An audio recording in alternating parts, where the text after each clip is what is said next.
talk about the NFC West, Bay. And I propose this to you. Who do you think is the toughest opponent right now for the 49ers in the NFC West? This is really tough because the other three teams in this division are all good. They all are very talented football teams. The quarterbacks, all three quarterbacks are phenomenal. But I'm going to go with the Rams.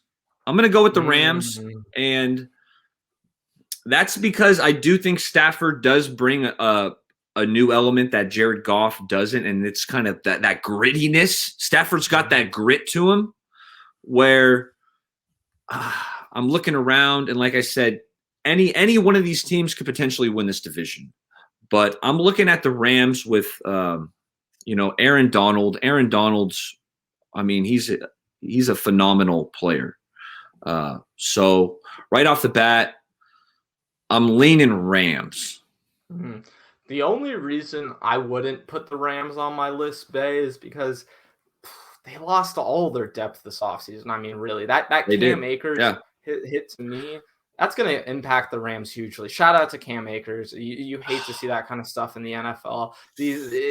People talk about fantasy and all that crap all the time, but these are young men who are just in the developmental stages of life, and to see someone go through anything like that, let alone it being tied so much to their career and to their worth and how much money they're going to be able to produce.